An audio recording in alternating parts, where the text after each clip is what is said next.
The One Piece live-action series is finally here. Does it break the live-action anime curse, or should this treasure remain buried?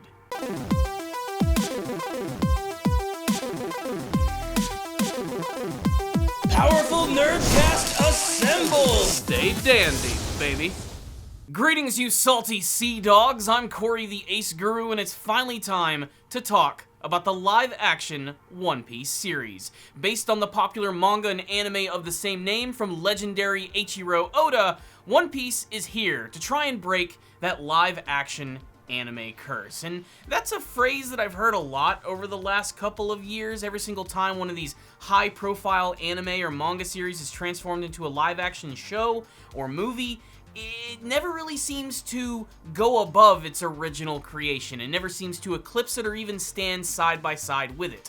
A lot of the times, it just ends up in the bargain bin, like Dragon Ball Evolution, or it gets canceled like the very first season of Cowboy Bebop. So I thought it was very brave of the folks over at Netflix to try and make a live-action One Piece show, because One Piece is easily one of the most stylistic manga and anime that I have ever seen, to the point where I felt that it could never truly be captured in live action. And it also brought up the question, does it even need to be in live action? And that's what today's video is all about. I just got done watching the first 2 episodes of the live action One Piece show. It's going to be 8 episodes long. It's going to be sort of like condensed versions of the stories that we've already seen in the manga and the anime. And I'm here to give my thoughts on how I thought those first 2 episodes went, and if you should check it out if you're either a fan of the manga, the anime, or even if you're just a new fan of the franchise and want to dive into One Piece for the very first time.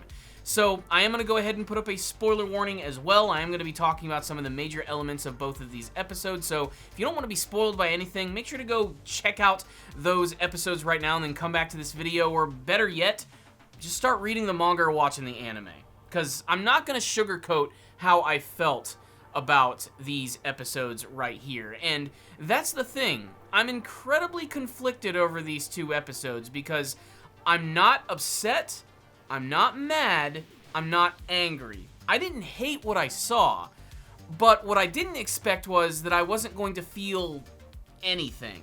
That's kind of the feeling that I got from watching the first 2 episodes of One Piece. I didn't really know what to feel, as I felt that this was sort of tonally all over the place. Before I go any further, I do want to mention that I am a pretty big fan of One Piece, but I also need to mention that I was introduced to the franchise through the anime series, not the manga originally. I was always aware of it, of course, I just never decided to take a dive in. It wasn't until about, I'd say 15 years ago, where I decided to finally start watching the One Piece anime that I became kind of a fan of the franchise, and very obsessed with its over-the-top style, its crazy grand story, and of course, its amazing cast of colorful characters.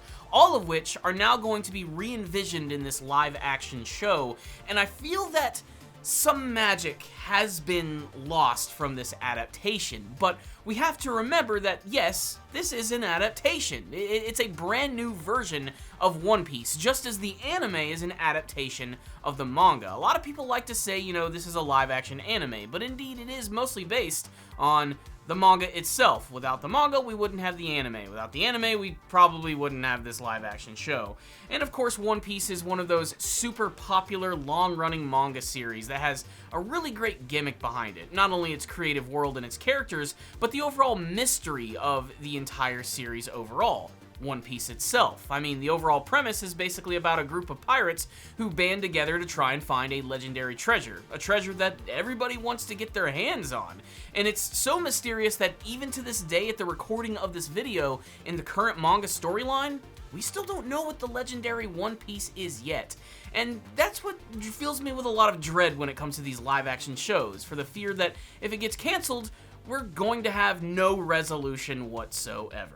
And the future of the One Piece live-action show, I honestly just can't predict it. Before I go into what I didn't like, let me talk about what I actually did like about this series. First and foremost, it's very apparent that the people who are working on this show actually care about the franchise. Visuals, character design, the sets, the ships, the backdrops, the lore, the look of the characters, the set design, the absolute wackiness of the world is still for the most part intact in the live-action One Piece show. Wacky-ass hairstyles, over-the-top superpowers, and the fact that the characters use snails like a telephone, all that weird stuff you love about One Piece is here and accounted for. However, in my opinion, two very important things are missing from this adaptation of One Piece, and that's its heart and its soul. The story is there, the characters are there, they're going on their grand journey, it's just like the manga and the anime.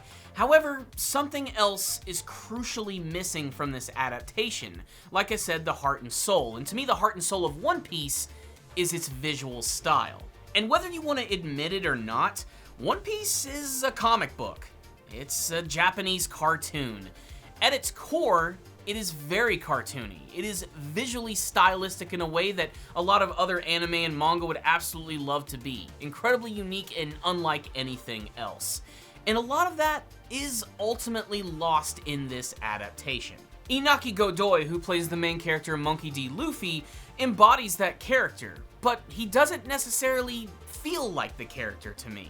I mean, yes, he's wearing the same clothes and has the same stretchy Gumu Gumu powers, but ultimately, I'm just not seeing the character. I'm just seeing someone cosplaying as him. The same can be said for the other side characters and main characters of the series, like Zoro or Nami, or maybe even some of the villains like Axe-Hand Morgan or Buggy. I mean, that's definitely the characters and I instantly recognize them, but they seem to lack a little bit of that gravitas that the manga and the anime managed to give to all of its characters. Not to mention a distinct lack of color. Now, I know what you're saying. The manga version is black and white, and the anime version, of course, is incredibly colorful because it's an anime, and this is live action. Things are not inherently going to look like that. Well, that's my point. If we're not going to utilize that visual style, what's the point of doing this series in the first place? And I already know what the answer is, it's money. But I feel the route that they go with the show doesn't really seem to do One Piece any justice, and it sort of takes away what makes One Piece so unique in the first place. I mean, that's not to say that the story of One Piece can't stand on its own. It's a massive pirate epic. But it's also backed up and held up by this amazing visual style, which is so unique and amazing. This might seem like a weird comparison, but it's kind of like the live-action Disney movies, in my opinion. I mean, look at The Lion King. Look at Simba in both the original animated version and in the live-action. You can see that there's a pretty big difference between these characters, and a lot of that ultimately is the style and how the characters actually emote their emotions. When you take away that style, you just basically have a dead-ass lion. The same can be said for a lot of the characters in the live-action series. They are definitely wearing the clothes, and they look like those characters. But they just don't seem to have that exuberance which existed in the manga or the anime version. They're not going to be having ridiculous over-the-top expressions, colors are going to be darkened and look a little more realistic, and overall the tone of the series seems to be just all over the place. Hilariously enough, the live-action show tends to be more violent than the anime at times, but it also still manages to be just as goofy and ridiculous. In one scene, a man's head is crushed by a massive mace, leaving behind a big pile of red nasty goo, and in the next scene, you have Luffy talking to a seagull wearing a hat. Now, this is not to say that there isn't violence in the manga and anime version of One Piece, but it goes hand in hand with its overall style and how over the top it is.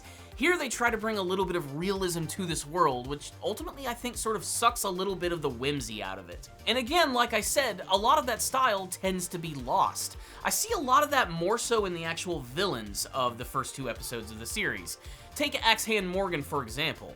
He definitely has a lot of the elements of the character seen in the live-action show, such as that weird metallic jaw and of course his giant axe hand, but what he lacks is his overall stature and massive scale.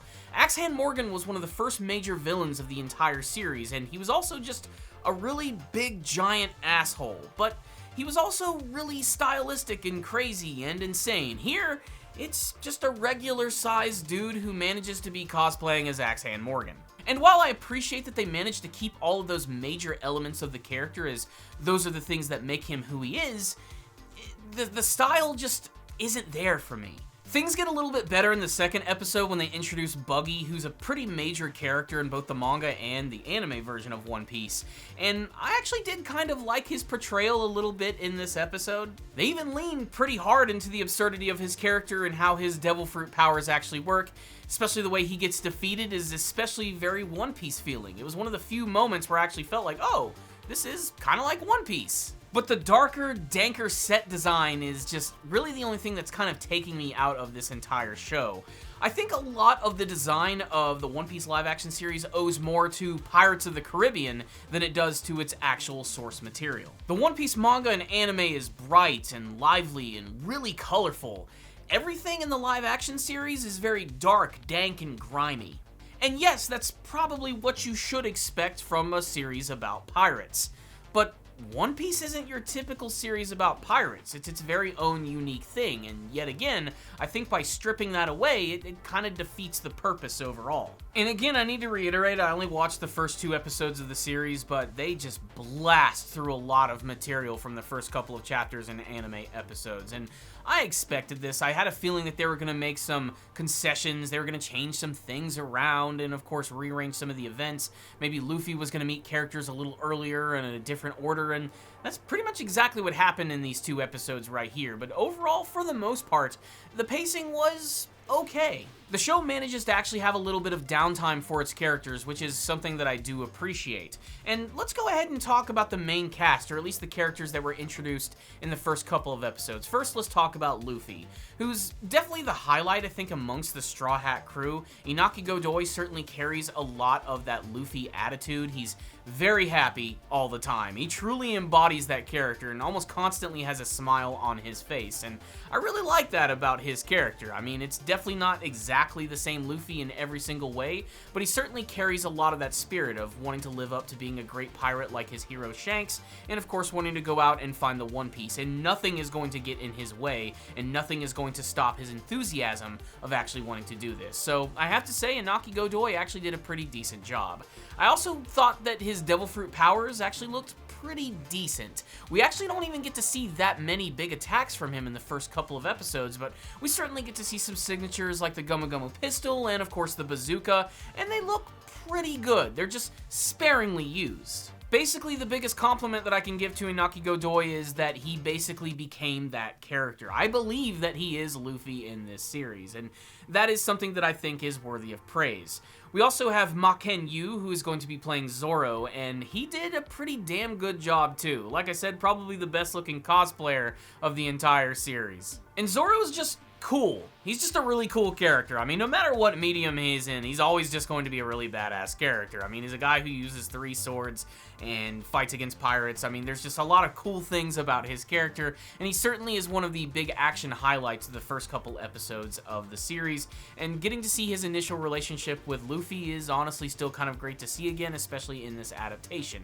Not great, not perfect, but still pretty competent. We also have Nami, whose actress, I don't know her name, but I remember seeing her in the Fear Street trilogy movies from Netflix, and she does okay. I mean, they haven't gotten to like her major story arc quite yet. They're still sort of building up to who she truly is, and even Luffy and Zoro don't exactly know who Nami's true allegiances are with yet.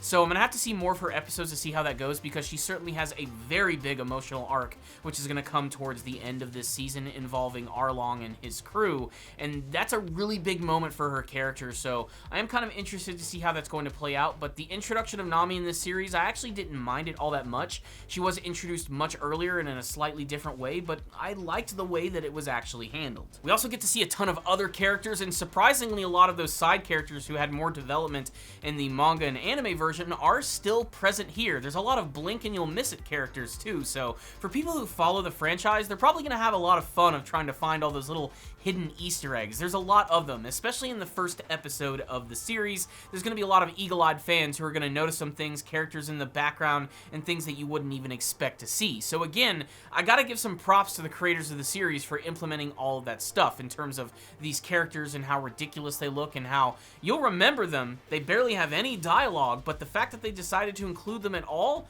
I actually think that's kind of commendable. The villains themselves in these couple of episodes are also pretty fun. I mean, Alvida is pretty much classic Alvida as you would expect. I felt she, of course, had a lot more presence with her character in the manga and anime simply due to her over-the-top design, which doesn't really translate that well in the live action, but at least Axehand Morgan and Buggy are instantly recognizable as to who they are and what they do. Buggy truly is the standout amongst the villains, which are actually displayed in these 2 episodes right here. And, you know, not even perfect. I still much prefer the original version of Buggy from the anime, especially with his Japanese voice actor, who just truly embodies the absurdity of that character and his crew. Speaking of which, I really wish we got to spend a little bit more time with his crazy crew because they're ridiculous and over the top, and only really like one of them got like a major highlight. I just wanted a little bit more from that. But again, they had to blast through this material so we could move on to the next major arc of the series. And basically, it looks like that's what they were doing. They're taking these arcs and basically making them their own single episodes or combining the 2 into a single episode. I think the best looking scene of the entire series, which I honestly wish they didn't show in the trailer, was the flashback sequence of where Shanks actually loses his arm against the Sea King while saving Luffy. The scene itself looked really cool, and I really love that they took the design of this giant sea monster and managed to make it look like a real live action version of that thing from the manga. It looked really cool, and it was one of the other few moments that felt distinctly One Piece to me. And speaking of Shanks, Shanks was okay in my opinion. The actor who was playing him did an alright job. I think the problem is that Shanks is one of those characters that within the fandom of the manga and the anime, he's become this like really grand kind of character, and I had high expectations for him, and I just didn't really feel it from his actor in these episodes. Also, I have to say that the music in the series is alright. I don't know, maybe it's just me, but it sort of just blended into the background. It felt very Pirates of the Caribbean-y, but it also had some elements of One Piece, and there's definitely some fans out there who are going to notice some certain pieces of music that managed to pop up. The one thing that the One Piece live-action series is doing is that it's trying to be its very own thing while still managing to honor the legacy that came before it, and I do have to give it that. It's being very brave in what it's actually trying to attempt, and again, I have to give the creators of the series some credit. They at least care about the actual franchise, and they care about the fan base, and they want to make sure that they're going to be happy by seeing their favorite characters in a brand new way. As for people who've never consumed One Piece before, though, I don't know if this is going to make you a fan of the franchise. I don't know if you're going to get that feeling that you get when you read the manga or watch the anime. I don't know if it's going to carry some of that style that makes it so engrossing in the first place. I also want to mention that the series has some balls. It's got a lot of confidence in itself by introducing some elements in the first episode which are going to bring up a storyline which happens way later in the series. And also some stuff that we never even got to see from the manga and the anime in the first place. For those who want to know what I'm talking about, it's a scene earlier on where we get to see Zoro is confronted by a member of Baroque Works, a member of Crocodile's crew who goes by the name of Mr. Seven. And at first I was a little confused by this until I realized that this was actually the original Mr. Seven that Zoro had taken out, and this was an event that we never actually got to see, so it was actually kind of awesome to get to see it in live action for the very first time. So let's get down to the brass tacks. Do I think you should check out the One Piece live action series? If you're a fan of the manga and the anime, and you're a little curious, I say check it out. The worst that happens is you don't like it and you can go back to reading your manga or watching your anime. For those who are new fans of the franchise, I don't know if this is where you should start with the series. I honestly think maybe the anime is the best place to go. Of course, you have to realize what you're getting into. One Piece is a massive, grand series which has a lot of material. Whether you're reading the manga or watching the anime, you're not going to do it in a single sitting. And if you are, you're fucking insane. But if you want that dark, grimy, Cliff Notes version of One Piece, I guess the live-action series will suffice. As for my future with the live-action One Piece series, I don't know if I'm going to continue forward. I didn't love it, I didn't hate it, I felt that it was kinda mid. Ultimately, I could take it or leave it, that's just the way it is. The good news is it does not destroy my love of the manga or the anime even one bit. If anything, I'm even more excited to read the manga and the anime just to see how it's ultimately all going to conclude. And really, I just can't wait to see how far this live-action series is going to go. There's a lot of material and stories to tell, and I wonder if they're actually going to be able to pull it off. But who knows? The series just started, and a lot of people are going to be watching it, and everybody's going to have their opinions. We're just going to have to wait and see how this brand new version of one of our favorite series is going to play out. The beauty of the world is that everybody has their opinions. For me, out of a 10, this is a solid 6. It's okay, it's slightly above average, and it wasn't as bad as I thought it was, and I'd definitely say it's one of the best live-action iterations of any anime that I've ever seen. But again, I don't watch anime to watch it in live action. I watch anime to watch anime, and that's just the way it is. But your thoughts may differ, and I would absolutely love to hear from all of you who decided to check out the live-action One Piece show. Did you like it? Did you not like it? Are you enjoying it? Are you going to stick through with it? Does it destroy your enjoyment of the classic series, or does it not at all? If anything, it might just hype you up. Let's just have a big old discussion all about it in the comments section below. Again, I would love to hear your thoughts. Make sure to be civil with your fellow commenters. Remember, we all have different opinions. Just don't be a dick about it. For now, we're just going to have to accept the fact that we live in a world where One Piece has multiple adaptations. The original manga, the anime, video games, spin-off series, live-action dramas, and now even a live-action show. It's just another version of one of your favorite stories. You can take it, or you can leave it.